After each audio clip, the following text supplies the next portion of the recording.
How you doing? And welcome again to another installment of Objectively Biased with me, your host, the Objective One, Steve Faulkner.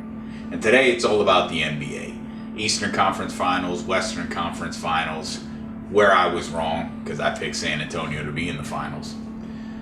And how are we going to look at Golden State if, after tonight, they're eliminated? They're down 3-1. The Thunder look like they are really the rolling Thunder and about to steamroll their way into the NBA Finals. Now, watching this, watching the way Russell Westbrook has played and watching the way Steph Curry has played, we could call into question how great of a season this is if Golden State loses. Or how great of a season it isn't. Because 73-9 don't mean a thing if you ain't got the ring. And those are the facts. You broke the Bulls' record of 72-10 with wins in a regular season.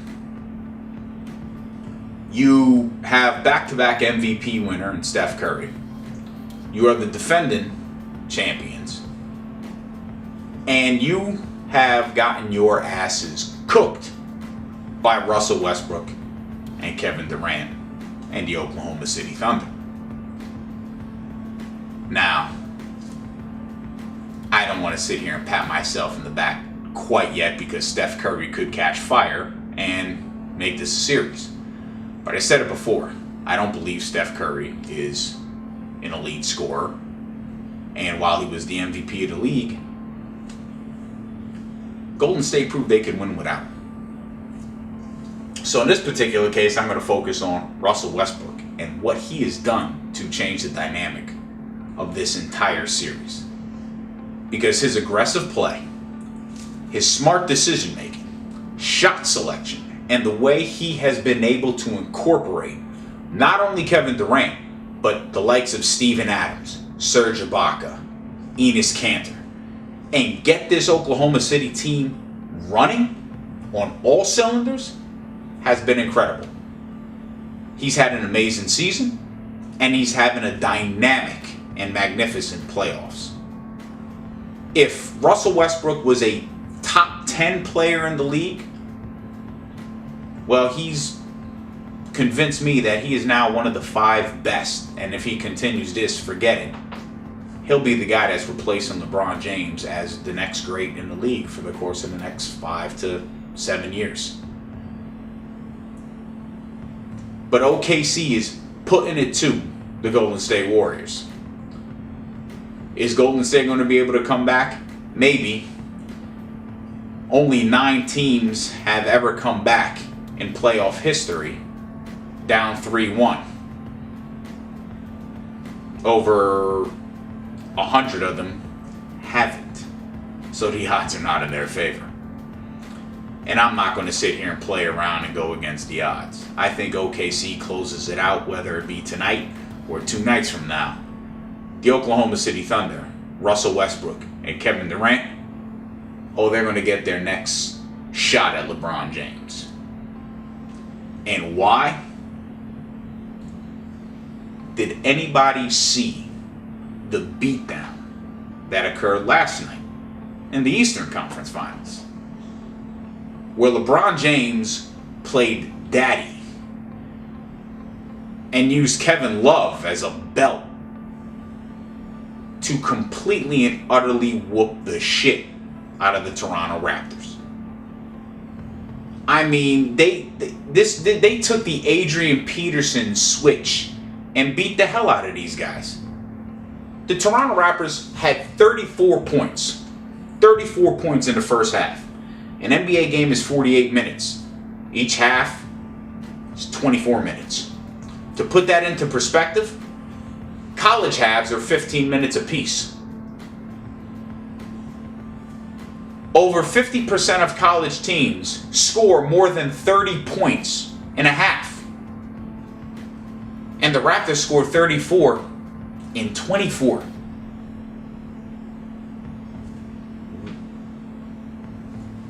I have no words. None. There's none. I have no words. I can't even emphasize how stupid that sounds. You're a professional franchise. and you only scored 34 points in a 24-minute half? You gotta be kidding me. Kyle Lowry and DeMar DeRozan looked completely lost. And it's baffling to me how these two guys, just the last two games, made it look like this was going to be a series. They're down 2-0 after getting the shit kicked out of them in Cleveland, come back home to Toronto, and return the favor. It's a 2-2 series. We're going back to Cleveland. Hey, this could be a great game. This game was over in the first quarter. And the way Toronto played, they knew it. You know what's even more disgusting? This is how sick the score was. Cleveland could have scored 0 points. 0. Nothing. The second half. And they would have only lost by 13. They could have scored 0 points in the second half, and they would have only lost by 13 points. To put the beating that you witnessed in perspective, the 38-point margin of victory was the 5th largest in conference history. 5th largest conference finals history. Think about that. There's 2 conference finals every year. I didn't do the math. And quite frankly, I don't feel like doing math right now.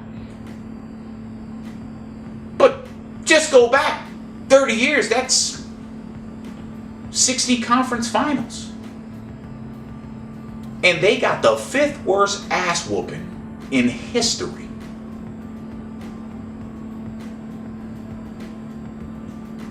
Now, both these teams have managed to hold serve throughout the regular season and the postseason because neither one of these teams can manage to win on the road against each other.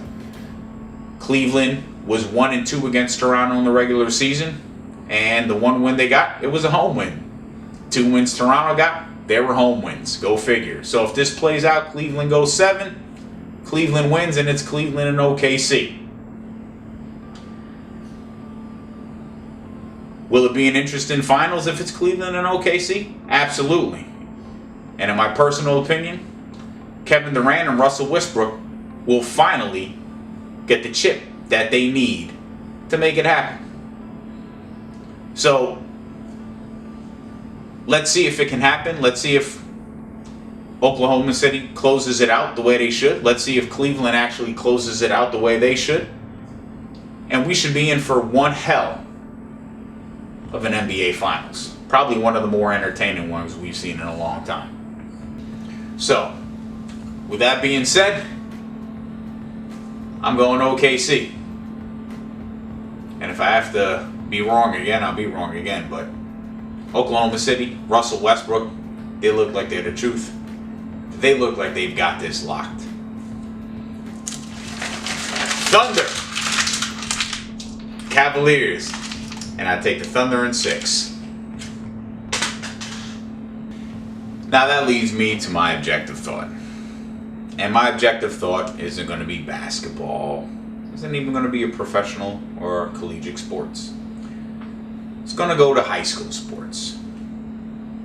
And something that occurred within Idaho High School football team.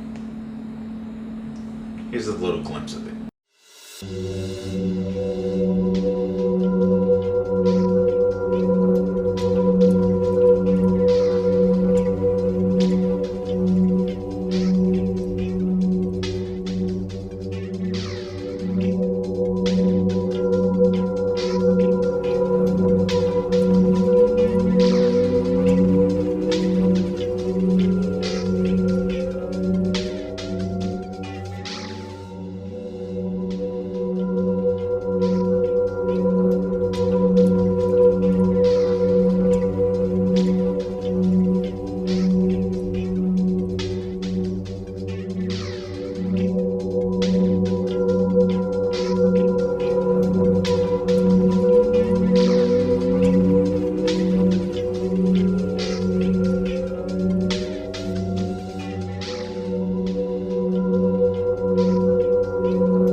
these 3 high school students, again, what they did is inexcusable. But it brings me to a larger overview of society and how racism is still relevant in today's society. It is sad and sickening that 3 human beings can conduct themselves in the manner in which they did. It's even worse that there were adults, coaches, who witnessed firsthand some of the tormenting behaviors that were directed towards this individual. Racially charged, motivated by nothing but hate, and they allowed it to continue.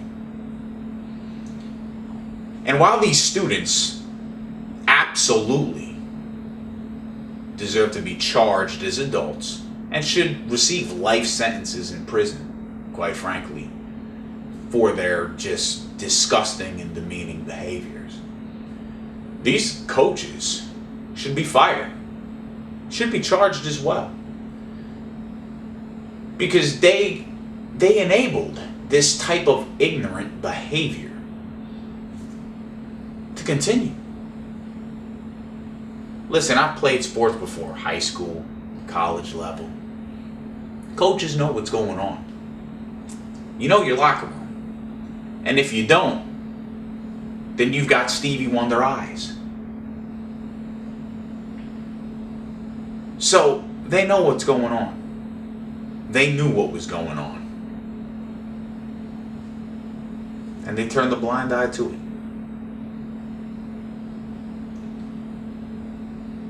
We need a change. I've emphasized this before on other episodes. We need to change as people, as a society. We need to be human and treat people like human beings. And if that's not happening, then we need to step in and say, hey, cut the shit. This is ridiculous already. The level of racism, the level of hatred, the assaults, the deaths. At what point do we actually reach our breaking point as a society before we scream and cry out for a change? Before we demand that a change occurs? I've reached my breaking point. I don't know about the rest of you, but I will continue to push through every avenue that I can and let it be known that a change needs to come. And I hope you do the same. Once again, you can follow me at S_Fogmeg on Instagram, as well as at SFogmeg on Twitter. Again, we will be going live in a couple of weeks, so please subscribe to the YouTube channel, Stephen Fogmeg. And again, thank you for watching and enjoy.